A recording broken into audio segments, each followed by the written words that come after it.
back to the NBC Network, the Sales World channel, the Podcasters channel, with your host, Hurricane H. As you hear the Sales World channel, you know we're going to talk sales and business and enterprise and leadership and success, hurdles, you name it. We have it today because my guest is a guru on this business, level of sales and entrepreneur. I mean, creative. He's done quite a bit. I mean, he started a few things early on, and he's the CEO of Global Sales. I mean, we're going to talk about. We're going to have fun. We have a treat today. So for those of you who are into the sales world, this is exactly a show that you will not miss. All right.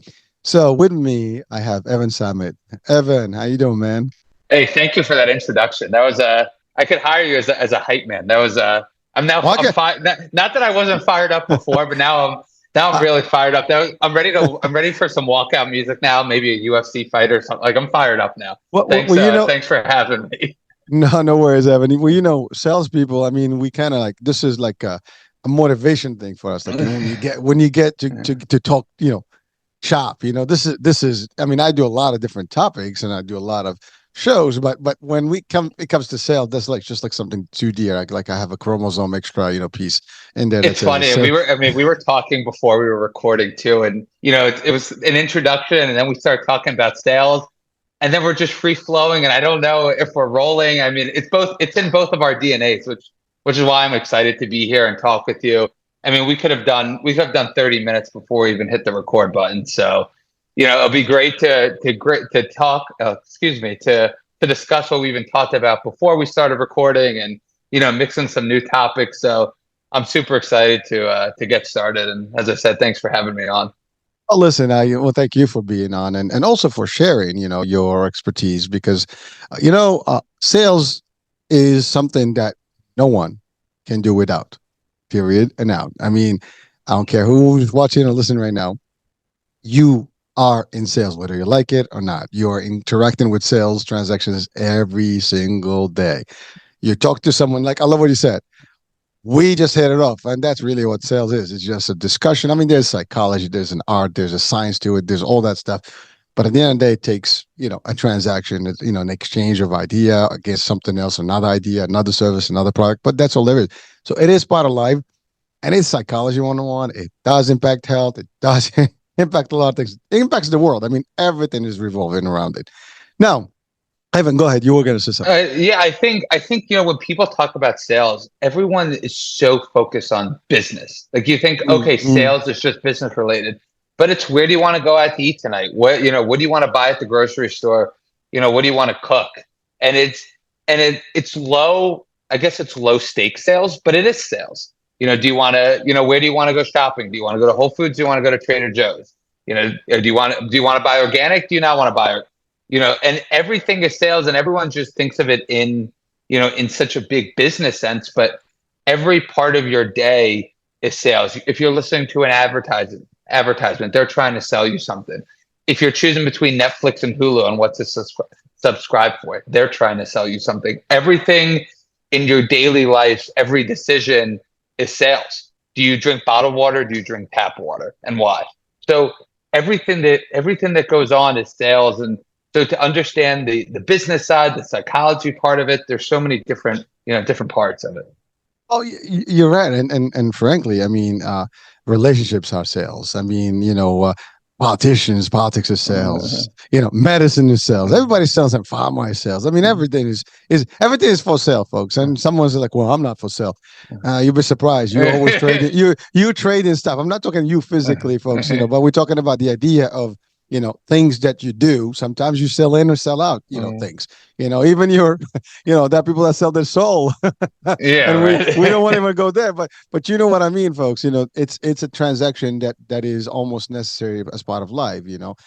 Religion is sales. I mean, you name it. Everything is sales. I mean, and again, I love what you said. We always think sales is the business sales, like, sales, numbers, growth, right? So business development, which one concept opens up to more concepts. You're talking about marketing. That's the bigger piece, right?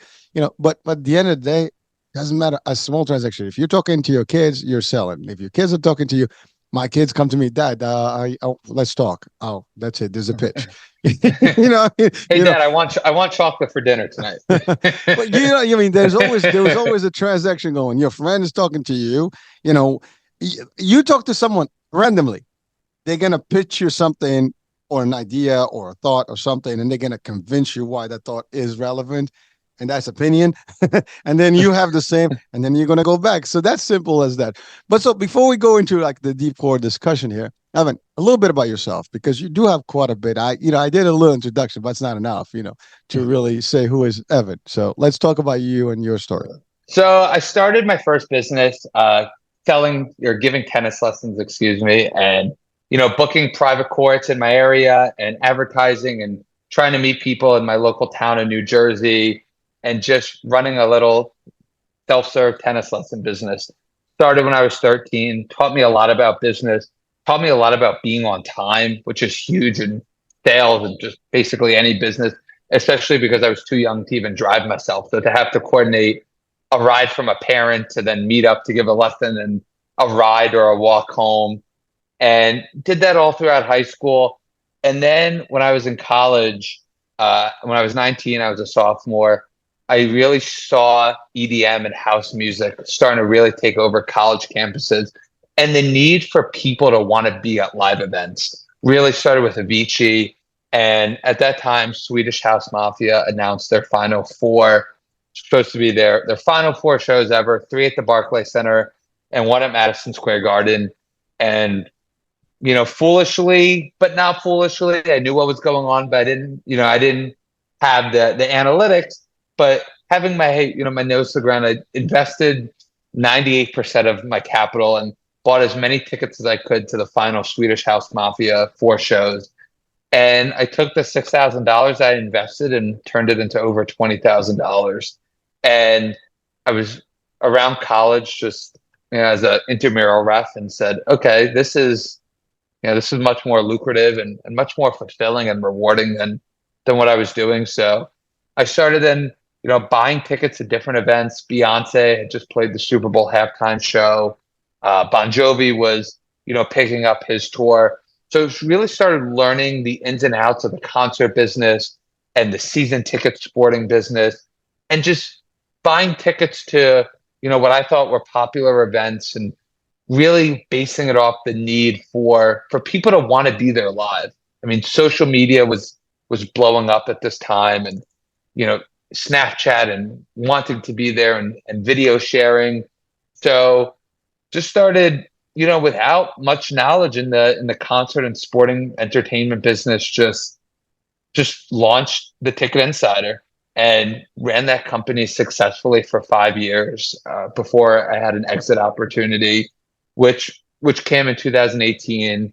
And then right at that time, 4 to 5 months later, I started with a Key Investment Group as one of the very, very first employees at the company. And we've now, helped grow that company 10x employees, over 10x sales growth, and, have become the powerhouse company we are today. There's quite a bit in there. So let me go back to the source. So first things first, it seems that you were meant for entrepreneurship. I mean, it was in your DNA. I mean, talking about DNA business.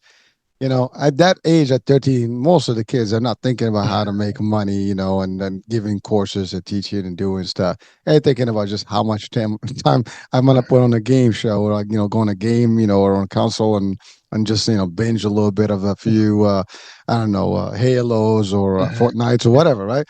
So that was not you, and you might have done that part, but the fact is you were autonomous, you were innovative, you were entrepreneur, by default. You wanted something.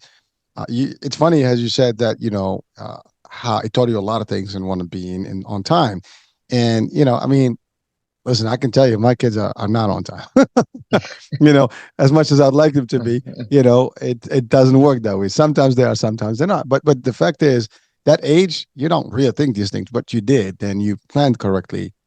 And you had something to offer, because I mean, you were good in what you did. That's even on its own something that you've learned early on, and you practiced well, and you became good at it, and you were able to even teach it.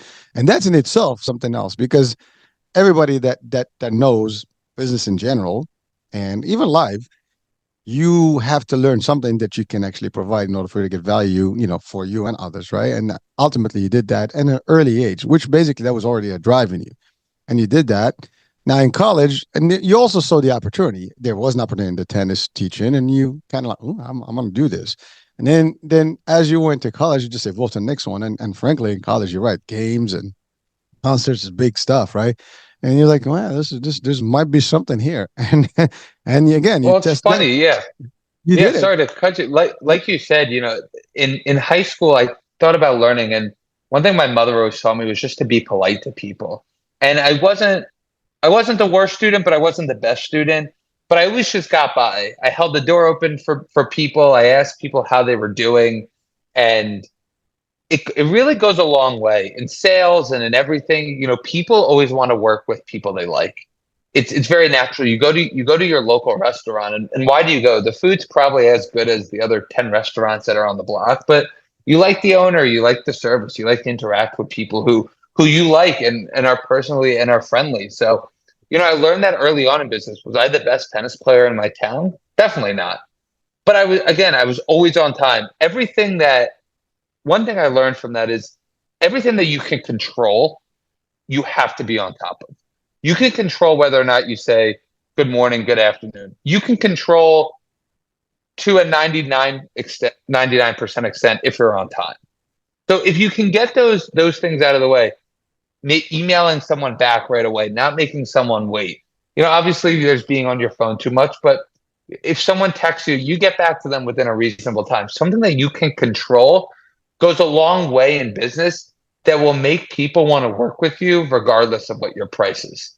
You can charge maybe a couple dollars more than the next person because the people want to work with you. And no matter what business you're in, whether it's I've been in the food business, I've been in the concert business, I've been in some social media marketing businesses when you're going to pitch different clients.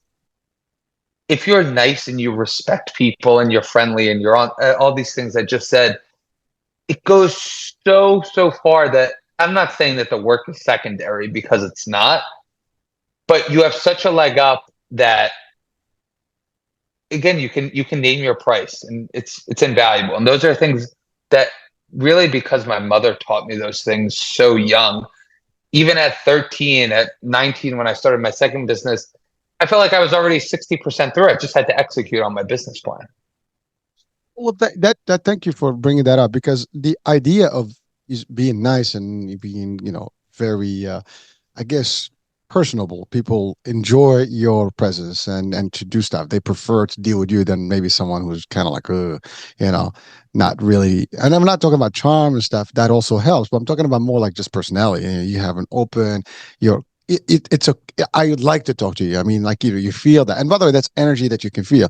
And specifically, it says, now we talked earlier about the idea that sales is everybody and we do it every day, but not everybody thrives in sales as a profession because not everybody's got those characteristics. And that's when you become, it takes a certain individual type to be actually a salesperson and really make a living out of that, because the pitching and this stuff takes a lot of stuff. Besides learning the tricks and the trade and the science and the art of sales, the person itself is the core thing. If you suck, I mean, you go to a store, there are two, salespeople. One, really you don't get along, you don't feel, and the other one you feel. I forgot there was a movie with Steven Seagal, I think, and DMX, and there was a scene where DMX is gonna buy a car, and so he walks in, and this dude, I mean, there's some racial stuff in that piece, but the idea is that this dude kind of was a little too, I guess, pompous, and he didn't see, the guy DMX, who was actually a rich, entrepreneur, with the value that he could even afford the car. And then the other dude, who was, the less, aggressive, but he was a lot more pleasant, wound up getting the deal. And that scene actually I've used in trainings. Even when you look at it visually, like, oh, shit, this is what it's supposed to happen. Don't be too aggressive. Don't assume and things like that. And that's, again, personality is everything. You go to a car dealership. How many times I've had actually opportunities where I said, can I just deal with somebody else because I don't, I don't buy because I don't like the vibe, the person. It happens even on the phone.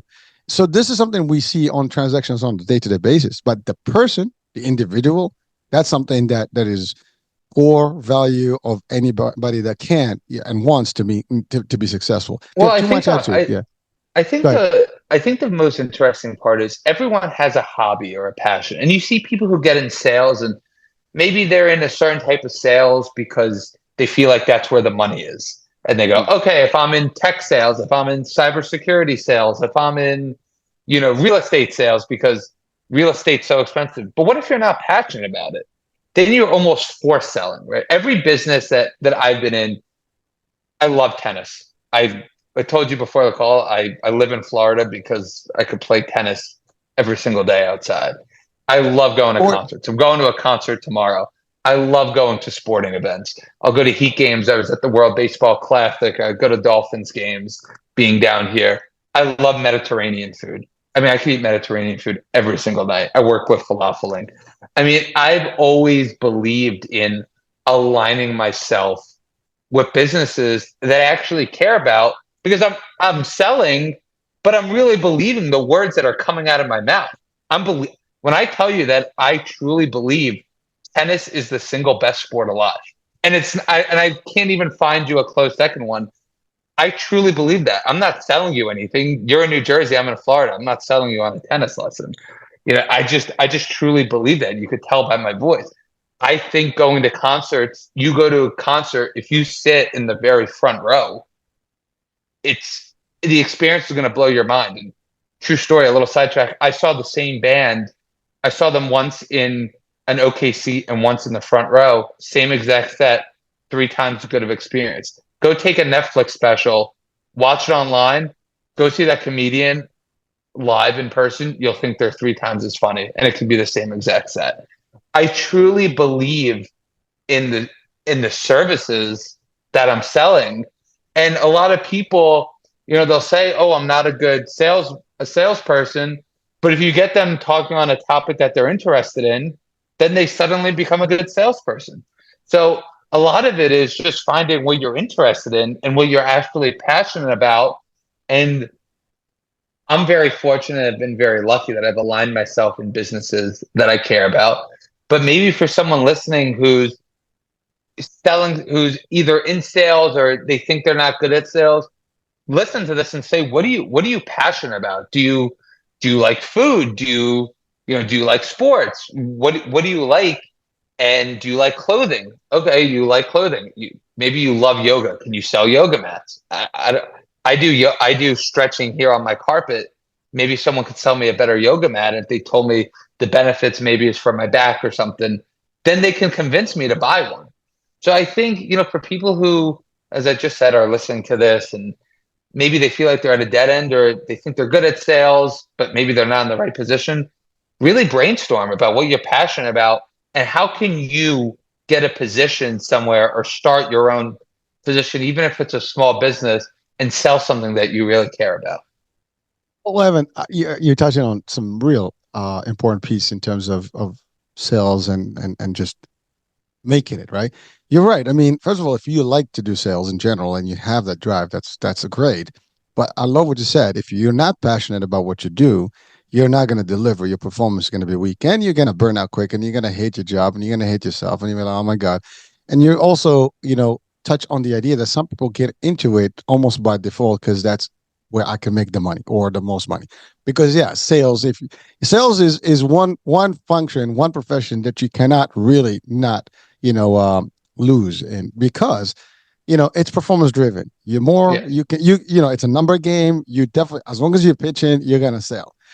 How good and how many sales you do gets better based on your expertise and stuff. But it only gets better if you really love what you do. But if you get into it just because that's the default, that's like, there's nothing available. Let me just get into this role. And you're going to do it for a few months, but that's not really where your heart is. Now, you might have everything, but you're right. I don't believe in this damn product. Now Well, think about it. Yeah. you see a lot of job postings, and they'll say, okay, if you're in X field, you'll make $60,000. But if you see them in sales, it'll say 40,000 to 200,000.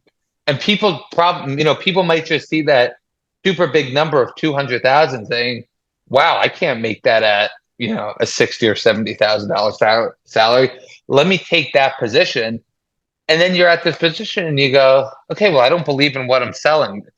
And then how long do you realize if you're not good at it and you're not passionate about it and you're giving a low monotone, you're giving speech like that, low monotone, low energy instead of high energy, something you care about, until you realize that you're out of that position. So, as you said, you really have to be passionate and care about, whether it's a product or a service, what you're selling.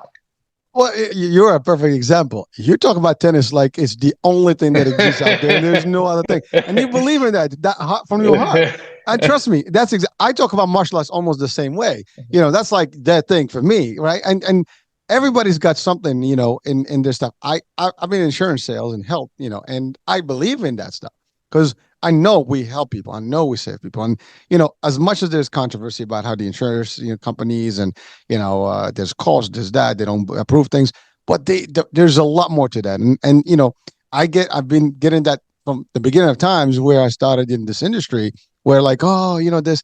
But once you believe in it, you can explain what it means to people. You can really, and I can speak about it like happily. And there's no one that can actually stop me. And there's no one that can, tell me otherwise because I can convince you with facts, with everything. I can give you anything to prove to you because I believe in it. But if to your point, I'm not, listen, I mean, I also used to teach, real estate sales, and I was a real estate, agent, and I was an investor in real estate. And I can tell you, I taught thousands of real estate agents. And one thing I used to teach, although we taught law, but I always made the analogies what the law is and how it, it actually applies in real life.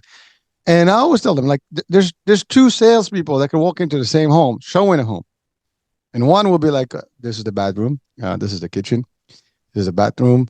I mean, everybody knows what a bathroom looks like, damn it. I mean, like, it has a bowl, it has a sink, right? But it's not. It's like everybody knows what a kitchen looks. But if I make you feel the experience that you're gonna have with your family cooking and stuff, imagine yourself fixing dinners.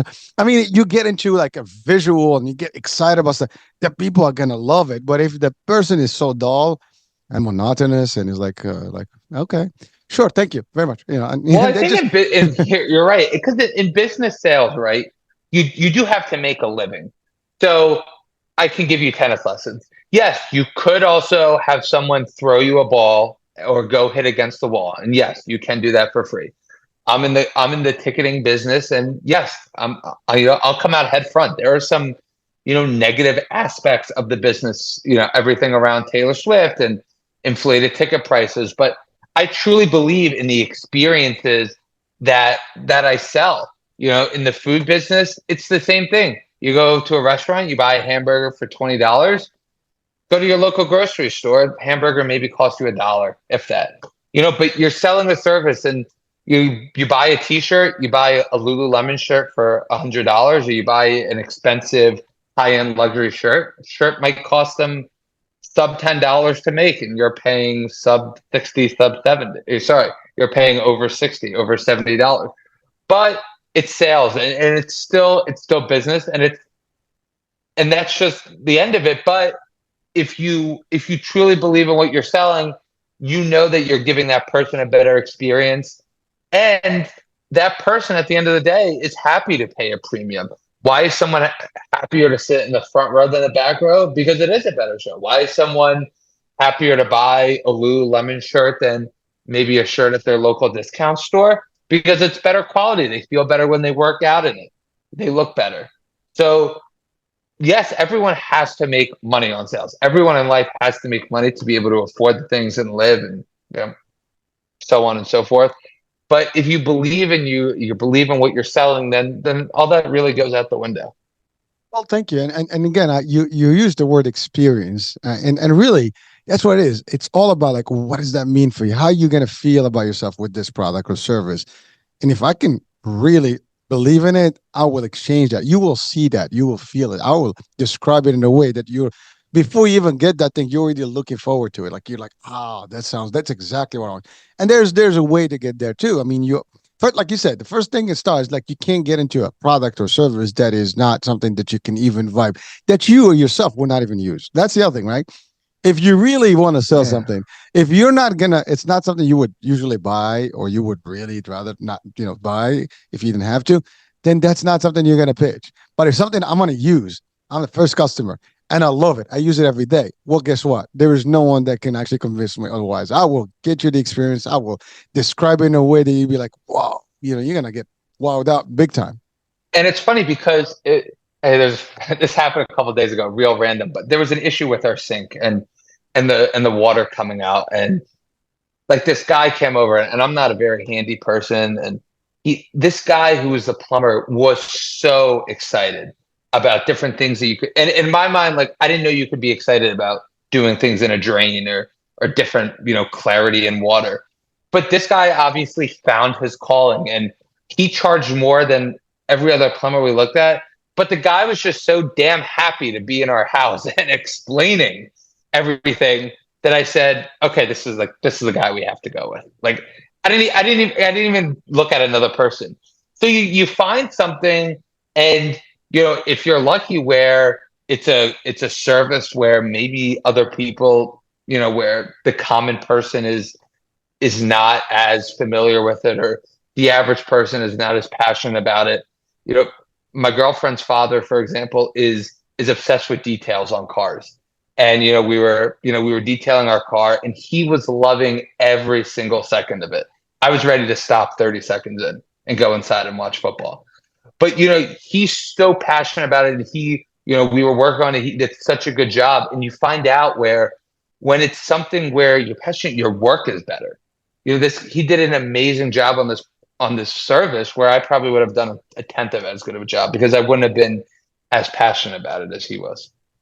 Thank you for sharing that, because here's the thing. Like, one of the common, I guess, objections against salespeople in general, like, reputation of salespeople, is that they're so aggressive, they're just pushy people, and the reason that's happening is because there's a bunch of folks that get into the sales function and profession without the passion and the belief. And so what they do is they really just sell because they have no choice, no option. They push it, and it gives that experience that is negative about sales. But the true salespeople are not really selling anything. They're advisors. They actually highlight the values that are available to them. They love what they have, and they make you feel that whatever it is they're selling before you even have it, you actually so much want it that you're willing to pay the price, as you said. And that's really, people want the experience rather than just, we can talk about, like, well, the cost. Everybody's got to watch out for their pocket, but when you love something that much, you will actually pay the price. People Well, I will think there's wait. two Yeah, different. yeah, I'm yeah. sorry to cut you off. I think there's two different types of sales. There's probably more, but I'll highlight two. There's purchases that you make that you're excited about, whether it's that fancy dinner, that nice new pair of shoes, for me, the new tennis racket.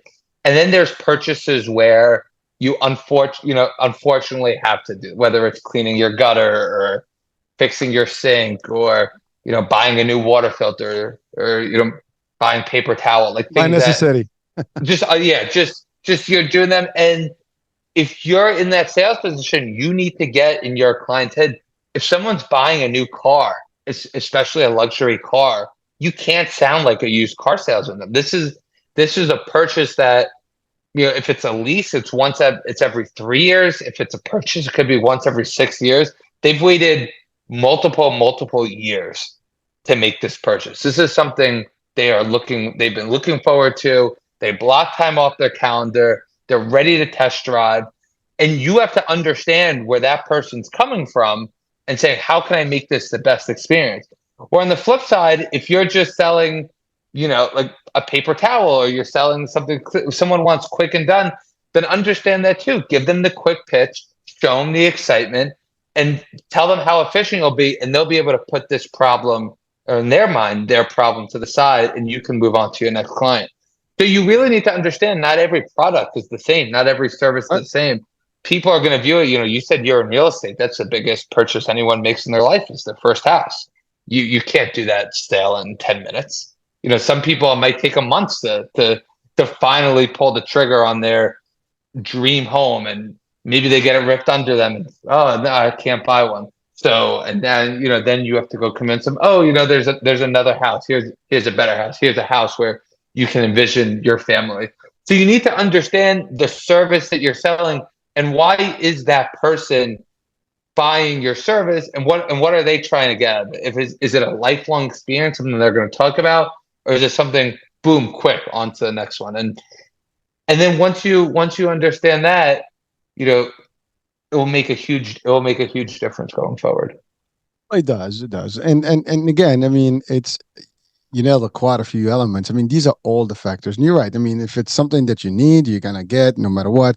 And you need to know what that is. And you're right, something that is a life-changing, opportunity or experience, that's a different pitch. And you can't fly by it. You have to do it correctly. Mm. But again, that's the point is that we're trying to make here is that the people that get into this profession that don't have the drive and the passion, they mix up these things and they don't do it correctly. But those that choose, and you're right, a salesperson here doing this product A may suck at A, but if they get into a product B that is really them, they're gonna be awesome about it. They're gonna be successful about it. So, but finding that not out of necessity or just pure because I have to pay the bills, you're doing it, and that's the other thing. Like, but that's also going for everything else, right? If we do what we love, we never work, right?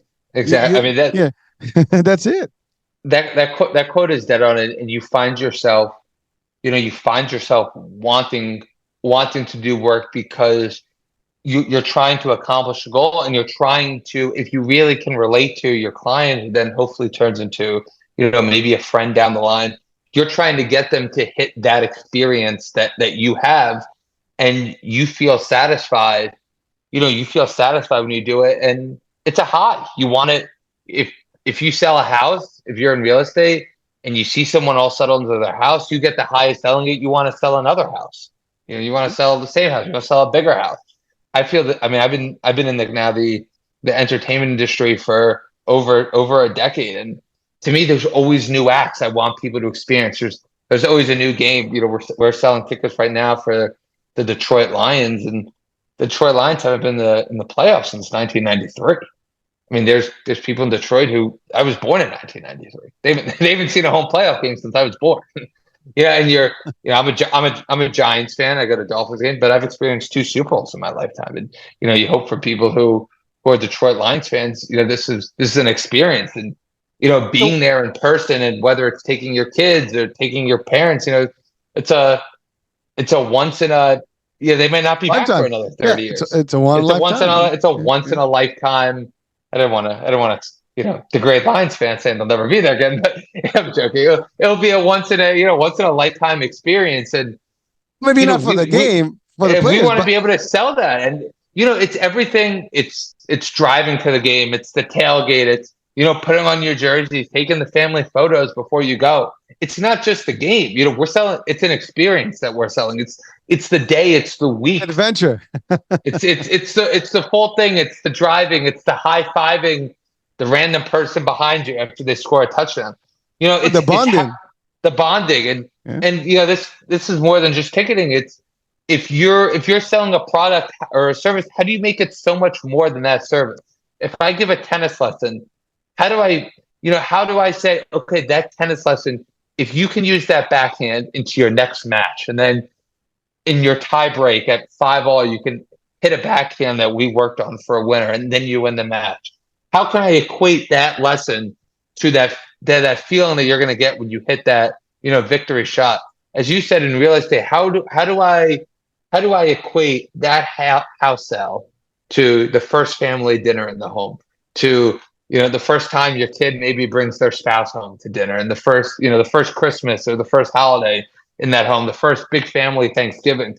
How do you tie all these other events to what you're selling? And it's the high that you get, and it's what makes you want to keep going. In your example, for example, the tennis, you're teaching them to do the back, you do all these tricks, but really, what you're getting them prepared for is that win that might get them to the starlight or the spotlight to become the next champions and to become the big league stuff, And so you tell them what that means to them, and now you're in a different lifestyle, and now that you're in the famous realm and so on. So there's a whole thing they can look forward to from that. But if if you have nothing, it's just a back, strike, it's over, right? It stays there. But if there's more to it, you open their mind to a visual, and they wow, I could see myself doing that. That goes for acting. That goes Mhm. for every single thing. I mean, everything is about that. And it's amazing because you said it. I mean, you're selling a game, which by the way, it's the Super Bowl. Everybody knows the Super Bowl. And you know what? Even if the teams come back, you as a person, are you gonna be there? You might be in a different state. You might not be able to afford it. There's a lot of things. So you're selling the time, you're selling the place, you're selling the event, you're selling the experience, you're selling the whole entourage, the whole from A to Z, the whole thing, and that makes a difference. And you're not really selling it. You're explaining what that value to you is. The Well, sometimes memories. you exactly, and sometimes you don't. Sometimes you don't equate that, right? If let's say you're buying a pair of shoes, someone sells you a pair of shoes. My sister really got into running, and her and I, both we were wearing the On Clouds, and we were able to take one pair of shoes, and now she's run half marathons and marathons. So you're taking that purchasing of shoes, something we bonded over. She tried it out. She really got into running. She said she used to run in pain. Now she doesn't run in pain. Now she runs half marathons and marathons.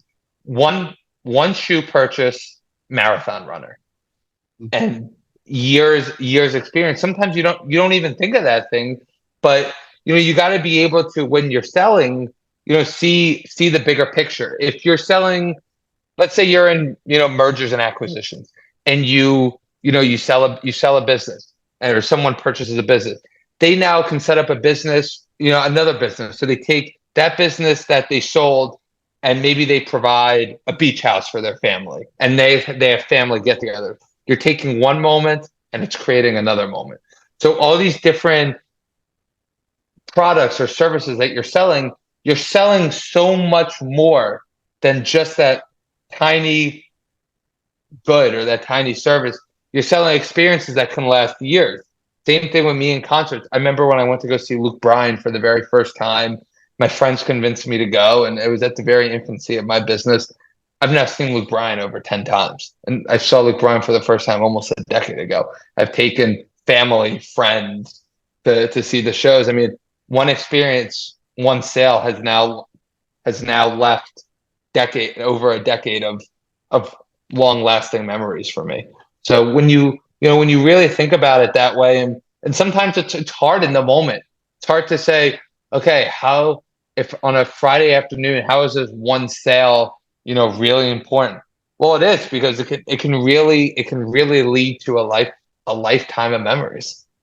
Well, it does, and again, it's amazing because it's the benefit, the value that really, and the long term value, not just the instant value. Because I mean, you could be something that I'm just a use of it, but like what it means in history in terms of like, because here's the thing: in time, all you have is those memories, and Yeah. some things that come in our lives make those memories, count. And I mean, look, Mastercard, right? They sell that card, but if you think about it, whatever they do, the advertising, it's priceless. But they show you Yes. a moment in life with someone, a loved one, a trip, and then it's Mastercard. It's really, and then it's priceless. They're selling you the emotions, and because that, like, wow, all right, yeah, this is gonna help, and subconsciously you're already like hooked. I want this because I'm gonna have that. And really, it's that kind of, I mean, again, we're talking about psychology. Sales is psychology 101. It's really getting people to deep dive into their own emotions and stuff and changing. And you're right, you might not do it if you are selling just basic elements, but you could, someone says like, well, what do you think of this? Well, I can tell you, this is gonna make you look great. I mean, this is like high end. This is gonna make you feel like the stars, and so on and so forth. Your self-esteem is different. The first thing that people look at is your shoe. you know? I mean, it's exactly, and it's a different set of mind. You think of Mastercard, I mean, that's a perfect example. You think of Corona, they're just showing you a beach on every commercial. But even if, let's say you're a car mechanic, there's nothing worse than, or not, there's very few things worse than your car breaking down on the side of the road. But if you have a good mechanic who, with the first time you bring them, you bring them a car, they fix it in 24 hours, and they give it back to you, and it's a very easy, seamless service. The next time your car's broken down on the side of the road, you're gonna feel a little bit of relief, saying, "Okay, I know within 24 hours I have the person who can do this, who can fix it." So even if it doesn't seem like, in the grand scheme of things, I'm selling the priceless experience. I'm selling the big party. I'm selling the beach experience. You're still selling. If someone has a flood and you're the carpeting company who can come in and fix up the basement, and you give a fair price and you're on time and you give a good service. If you're the cable person who, when Netflix is down, you're in and you're able to fix it right away. Again, it might not seem that important on the surface, but the next time they have a flood, you're going to have such a more at ease customer because they'll know the person they can call. The next time their internet is down, right before they have their 7 p.m. podcast interview, they'll know who they can call at 10 to 7 to fix it, so they're on time live. So that what you're saying right now is really the core here, because what you're saying is that no matter what it is, you can make a difference in somebody's life, and as long as you believe in that, you will make a difference. Your aim should be to make that life something that is like at least a satisfactory experience. At least, oh my God, you saved the day. You want to save everybody's day. Like, we have that expression. I used to tell this to my teams, like, you want to be the best thing that happened to these individuals on a day when they meet you.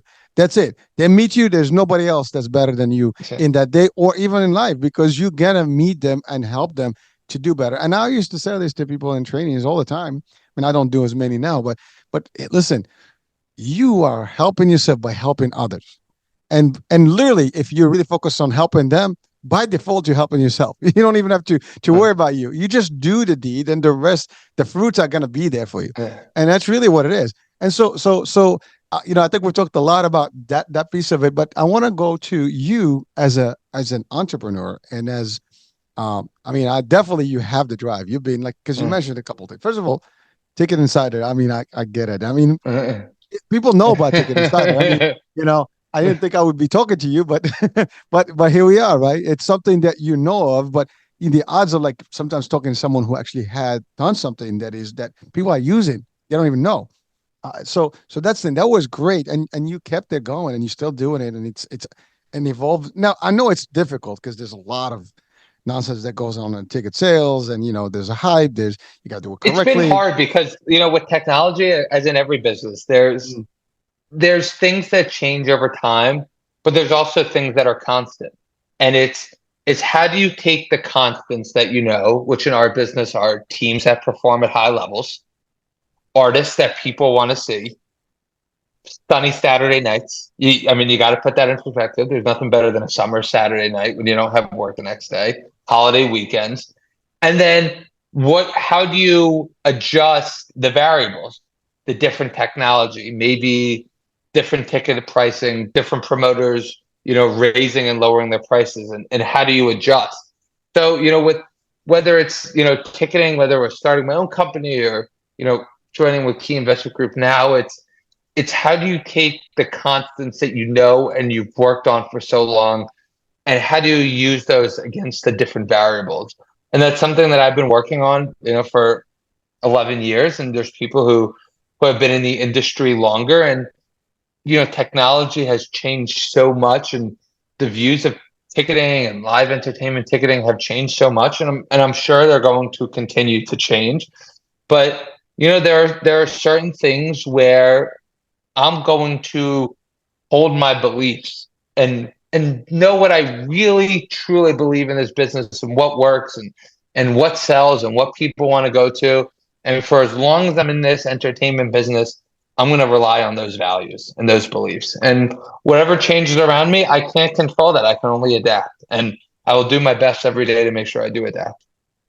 Keyword adaptation here. You adapt to things. I mean, you're right. Everything is evolving, ever evolving. And, you to be in it, to win it, you got to continue adapting with the technology. You cannot be like, 10 years back in technology when you want to catch up here, because you're going to be beat, right? So we have people who we work with, and they talk about stories about going to their local record store, buying CDs. I don't even know if, Best Buy still sells CDs anymore. Tower Records. Yeah. You have people who, when they used to go, tickets would go on sale, you'd have to go there, and you'd go there, and the record stores would print the tickets, and you would wait in line early, and now you go on your computer, to buy tickets. So Oh, And just that, drop an app. yeah, you just download an app. I mean, it wasn't that long ago. And now, as I said, things are always going to be changing. I mean, think of 10 years ago, you had to go to the mall to buy clothes. Now there are clothing companies who don't even have physical storefronts. But what has been the constant over those 10 years? People want to wear comfortable people want to wear comfortable clothes. People want to, you know, food, for example, another business. You had to go eat at a restaurant 15 years ago. Now you can click of a button in 45 minutes, have your food delivered right to your door. But what's been the constant? People want to eat French fries and burgers. That's the constant. People want to eat good food. And so while the making or where you source your food has to be the same, the technology has to adapt. And in 10 years, there's going to be different technology and there's going to have to be more adaptations that you're going to have to make. And the people who are going to be the most successful or continue to be the most successful are the people who stay ahead of the trends and adapt, but also focus on the core competency of their business. Oh, I love it because it's a true fact. Is like if you can't adapt, you're not going to be able to survive. It's just And by the way, that goes for life in general. I mean, you Yes. get a set of circumstances, you're gonna adapt to whatever those circumstances, and you got to find your way to maintain, to survive, to make it through. Now, if you can't keep up, obviously you drop, you fold, it's over. A good example. I mean, back in the days, for those that love to go to casinos and stuff, I mean, you had to go to physical casino, and there were only a few locations you can go to. Now you can just download the app and do your thing, on your computer or TV. So it changed, So things have obviously technology changed tremendous. I mean, we can just possibly imagine. I had a show yesterday. We talked about so much the AI and the technology and the way things are happening now. I mean, you and I, we probably don't even have to be on the show going forward. Maybe in the future, we just have our AI version doing this for us. Right? It will not be the same. I can tell you that much. My AI will never be me. But maybe I'm wrong. I don't know. Maybe some AI Hopefully technology. you are. I like the conversation, and I like the But you know what I mean. personality of being 100%. You don't know. You don't know what the future holds. But when it's becoming relevant, or in an ideal world, 6 months before it becomes relevant, that's when you'll have to make that's when you'll have to make your changes. Ivan, here's the thing. One day, you and I we can be meeting together in a real life, studio, or we can be in a meta studio. You and I are sitting face to face, having I don't know, your favorite beverage, and you're sitting right across from me, and the audience can actually literally, chime in right from the world, into our, I guess, virtual studio, and we're all together. Now that is not going to be the same as if we were in a physical studio where you can see us and we can wave and shake hands, but it will be a different experience. All we're saying is that if it has to happen and you want to be part of that level of life, then you're going to have to be part of it, and get into it, immerse yourself into it. So now you did the sales, you did all this stuff, and then you talked about falafel. I love falafel, by the way. So I don't think there's someone that doesn't love falafel out there, but I think it's pretty healthy food. I To a mean, I degree, mean, I've depends. always, I've always, I've always had the belief that Mediterranean food is the best food. It's my favorite tasting, and I feel great when I'm done eating it. So it's a double win. But getting into that business, I mean, the entertainment business was 2020, and COVID was not a good time for a lot of different businesses. Entertainment business was really hit hard and unfortunately forgotten about by a lot of people. And looking back on it now, people's health was more important, and it's great to see that in the three, I guess now 2024, in the 3 years that have followed, COVID, that it's really made a full recovery. There have been certain businesses where it hasn't been the same pre-COVID as I'm sorry, post-COVID as pre-COVID. So looking back, right now I at least feel fortunate that even though we had a year where we couldn't really be in business, we're now as successful as ever. But I noticed in that time, I really wanted to align myself with, fast casual, quick service food businesses. That's my favorite way to eat personally. I don't love long, sit down, drawn out, overpriced dinners. I like quick, healthy. I like that topping and that topping and that topping and that topping. And let's all be quick and let me enjoy my food with the people I care about most. Uh, and at an affordable price. And Falafel Inc., was really a company that still does. They donate one meal for every meal served. They donate a meal to someone in need, which is an amazing cause to be behind. And being able to work in that business really taught me a lot about venture fundraising and different growth. A lot of my work has been in digital ticketing, so learning about building storefronts and how to do delivery. And in my business, delivery is instant. In the food business, every second is important. Cold falafel is not as good as hot falafel. Warm French fries, hot French fries, crispy French fries are much better than soggy French fries. So again, learning how to cut down delivery times, how to open new locations, how to work with different venture capitalists and fundraise, and stick to your core beliefs first. What a venture capitalist would want you to do. And I was very honored to be able to be part of that business for a year, and I have nothing but respect for the owners, and really really learned a lot, and it helped the business grow. And they're still growing today, and put some really great systems in place there that I know that the owner are still running with to this day. Then you started your own. You're part of you said the investment now. The group that you with. Yeah, so I've been with Key Investment Group since 2018, and uh, it's been an amazing, 5-6 years that I've had with them. And just growing, and being able to expand our ticketing services, and helping provide jobs for people in the Baltimore and Florida area. We've been able to help a lot of fans experience, as I stated earlier, unforgettable, memorable, lifelong, lasting experiences. And being able to grow and work in the top events throughout the world, and helping people right out of college, and provide jobs for people. And you know entertainment and ticketing is not the most studied field in college, but it teaches you a lot of lessons about sales, and you really get to meet a lot of fascinating people doing it. So I'm still working there now. I love being there. I started in 2018, and I believe when I started we had 5 or 6 employees, and now we're at closer to 100 than we are to 50. So it's a great time to be there. The entertainment business has never been stronger. There are bigger and better acts coming out every single day. Music, whether it's through TikTok or YouTube, more artists are getting more recognition. In sporting events, more teams are making the playoffs. You have Copa America coming. You have the World Cup coming in 2026. You have the first Super Bowl in Las Vegas. You have the Oakland moving to Vegas. You have NBA in-season tournament.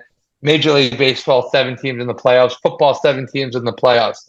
NCAA moving to 12 teams. I mean, sports are just getting bigger and bigger and bigger. More acts. It's an amazing time to be in the business, and I couldn't be more thrilled to be, where we are right now at Key Investment Group, expanding to global sales, and being able to head that project up myself. We'd always been a domestic company, and now doing international sales, which is completely different than domestic sales, and much earlier mornings. But I wouldn't trade it for anything. I truly do love it. So let's talk about the role. I mean, you are the head of global sales right now, and that's a big venture on its own. I mean, now you're talking about this is beyond just the U.S. borders. I mean, everywhere. And you said it. It's a lot of early hours because you're talking to people that are probably in 9 hour difference or 10 hours difference or even more. I mean, I don't know. Australia is like Yeah, I 13 mean, hours. we've been starting now at 3 or 4 in the morning, and having a dedicated team of people who are willing to get up that early. And at Key Investment Group, we all believe in the vision. We all believe in the goal, and that stems down from our leadership team, and the people who, I have over 20 people who work under me, and we believe, we believe in the goal, and that's getting up. And international is very different. People in the United States love American football. People internationally, not as much. People internationally love soccer. I mean, they love soccer. They call it People in football the themselves. That's a big debate. that's their Super Bowl. The World Cup is bigger to them than their Super Bowl. In the U.S., we're growing. So it's really understanding who is popular in what markets. An artist announces a European tour and a U.S. tour. Where should we make our investment? Where are they bigger? When's the last time they've been to Europe? When's the last time they've toured in the United States? How many shows are they playing? Are their ticket prices different in the United States than they are in Europe? Is it worth it on a staff perspective to say, okay, we want to get up and we want to work this event in Europe, but then we also have a big day in the United States. Okay, how am I going to prepare my day? How am I going to divide the people who work under me? If I have them at 3 a.m, are they going to be who's going to be as sharp at 3 p.m? How do I divide people? Do you let people go into the office, or do people work from home so they can get that, quick nap and be as refocused and re-energized for later in the day? There's a lot of things that, even on just a pure ticketing and business perspective, that that goes into it. Keeping people fresh, keeping people motivated. I mean, the majority of people do not want to start at 3 or 4 in the morning when it's pitch dark outside. But how do you convince people to buy into the goal? And it all stems down from leadership. If leadership believes in the goal, then it's easier for people who work with you in the company to start believing it, and then they get more confident. They become leaders themselves. And I've been the president of global sales now for roughly 5 months, and it's been a whirlwind of experience. And I've really learned a lot. Doing business with people who work internationally is completely different than people who work, who do business in the U.S. And some pros internationally, some pros in the U.S. Some things in the U.S. you can start it at 12 o'clock, and by 12:10, the business can be done. Some things internationally, they take a lot longer, but you really get to know the person you're working with. The vacation hours are different. In the U.S., if someone says they're on vacation, most of the time you can still send them a text. In in Europe, if you're on vacation, you are on vacation. Again, pros and cons, depends how you look at it. And it's been an amazing learning experience. And I'm excited to, I now feel that what I've learned so far in this role, I can apply to anything. And most importantly, it allows me to come on this show and really speak from my experience, and for people in your audience who are maybe debating if they want to work internationally. You really learn a lot, and I really do recommend it.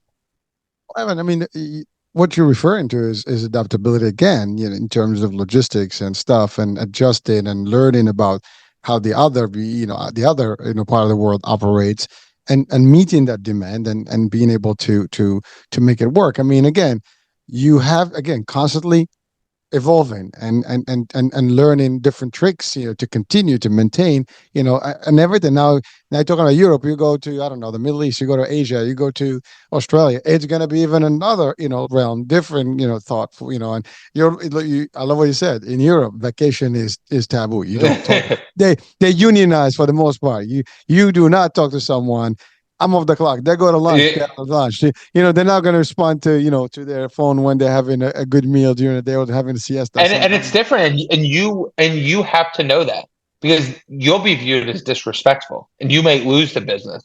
And while you've been trained, or not you, for people who have been trained, you stay on someone, which is right. You want to stay on people, but in a different country, if you maybe message someone too often while they're on vacation, you might be viewed as rude, yeah.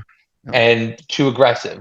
So you need to understand the boundaries. You need to do research. You need to, you really need to understand in different countries how different businesses work, and as it all comes down to adapt to the way they work.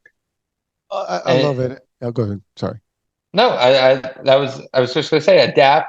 If you adapt to the way that they work, and if you get up and are willing, and people will respect you. Like, I know when we get up early at 3 o'clock in the morning, we get a type of respect that says we're ready to work. Oh no, well again, you're right, and but I love that too because you're logistically working the team into different things and making sure that there's an early shift team, there's a late team, there's a US team, there's that, and you select the people based on there, and the flexibility, even the thought that would they rather work at home and be more comfortable to deliver more, that's all adjusting to the times and the need, because there are companies that still live in the past, like you still got to go to the office and show up and this and that, the other. And the future company is already way gone. I mean, unlimited PTO. We just need performance. You get the job done. That's all I care, right? And adjustments to the new style, to the new wave, to the new way is a big deal. And again, you as a leader, you're seeing that. You talked about how the leadership vision, goes down to the team, and the team's got to buy into the vision. So if there is none of that is exchanged to the team, nothing works. Your whole success is not just about you; it's about everybody aligned together towards the same common goal, and you're doing it. So that's actually powerful stuff.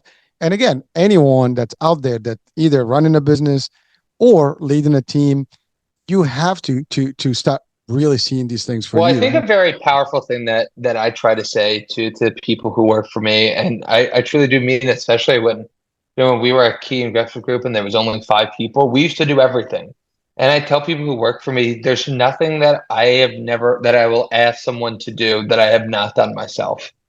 And I think when people know that, and I've heard Dave Grutman say the same thing, that he was a dishwasher. So if his dishwasher thinks he's going to quit, he'll get back there and do it if he needs to. And it's a message that I learned him say that I've applied, and kind of shifted the quote to make it an Evan Samet original. But I won't ask anyone to do something that I've never done myself. And I feel that if people know that you're willing to do it, and they'll have the respect to say, okay, if he'll do it, I'll do it. If she'll do it, I'll do it. And it really does go a long way. Oh, it does. And it's funny you said that because I actually apply the same concept. I mean, in my world, specifically, and I can talk about the media, but I'll talk about the insurance and my space for the last 30 years. I've done almost every role on the onset that actually I was able to lead in time.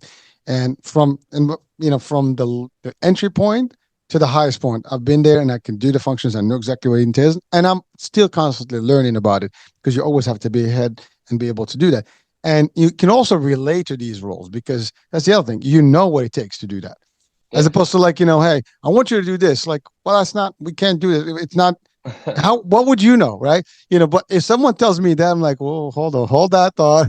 Let's talk. Cause I can do it and probably even better. I don't know. But I want you to do it better than me. But the idea is that it's different if you know the work. Now, you don't always know everything. That's the other thing.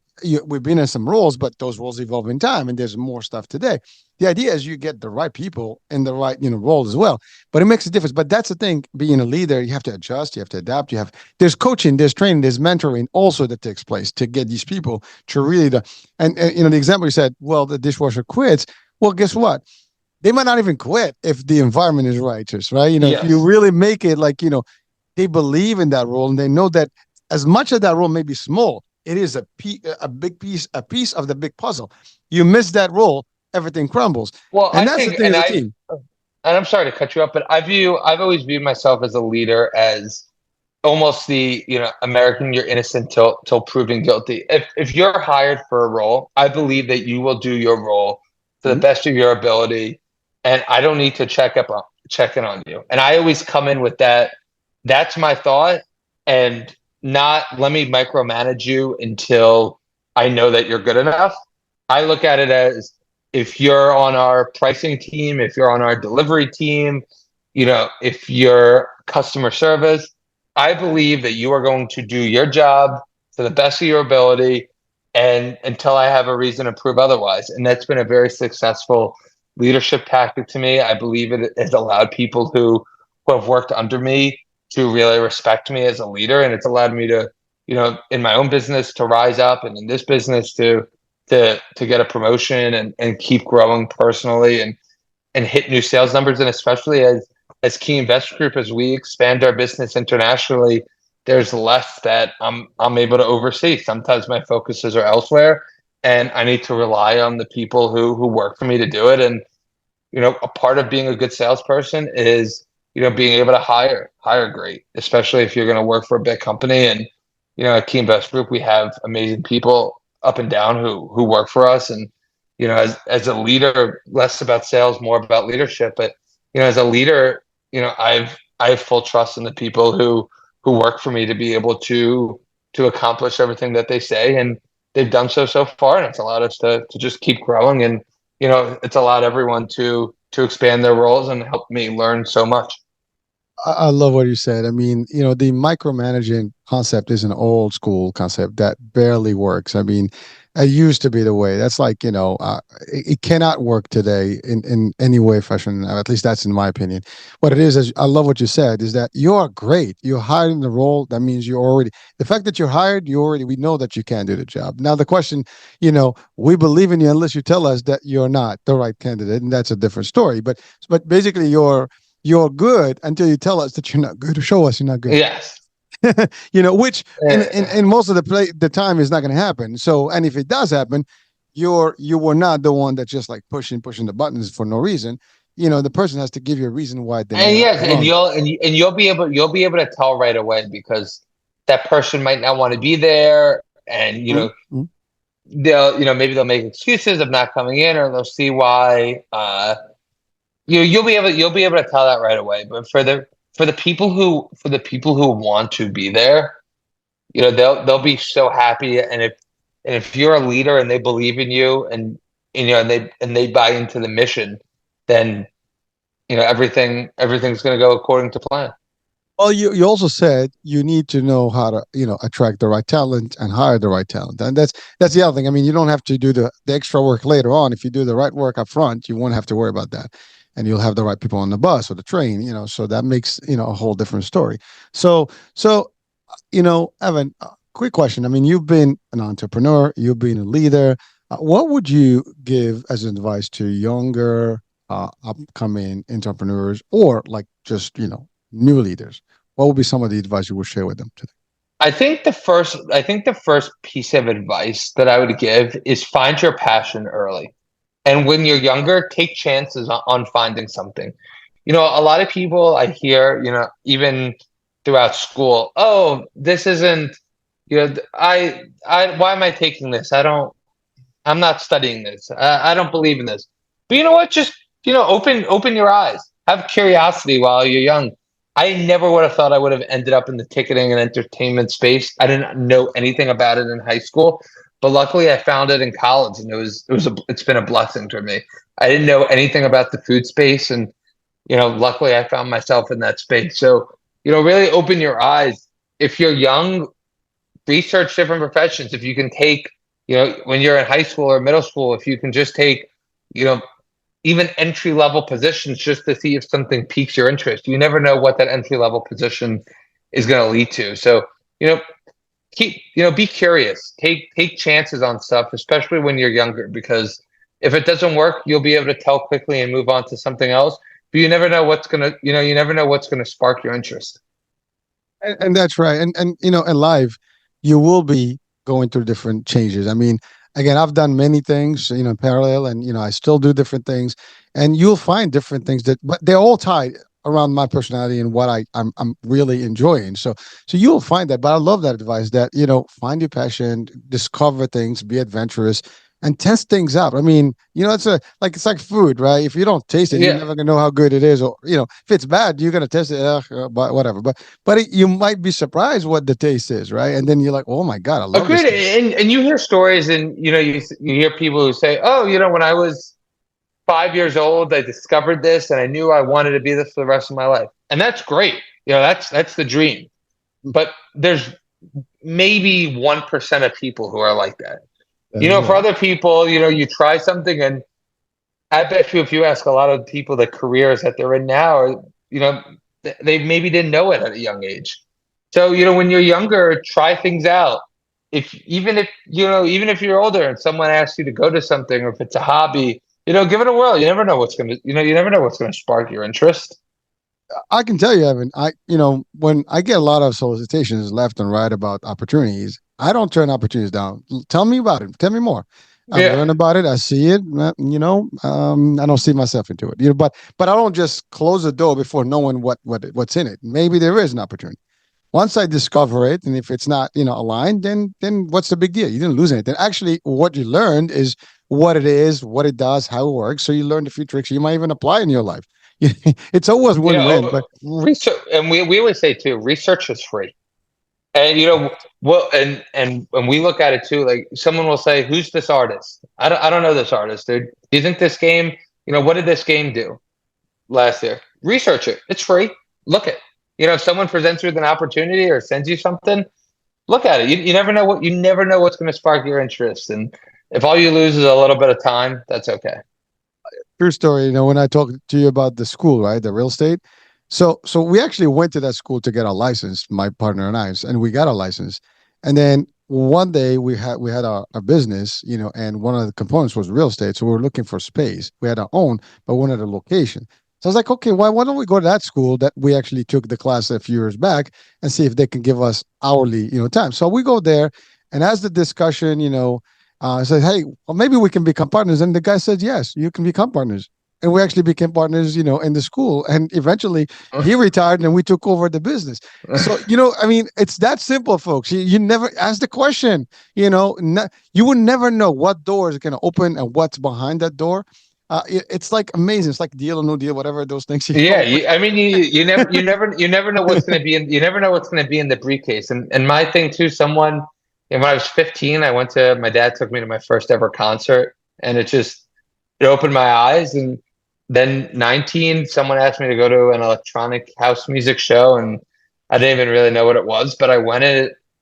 Those two events changed my life forever, and I'll be eternally grateful that I went to both of those shows. And it would have been easier to said no. They were both during the week. Could have easily have said no. Something could have happened, but I took the chance at that opportunity, and as I just said, I'm forever grateful.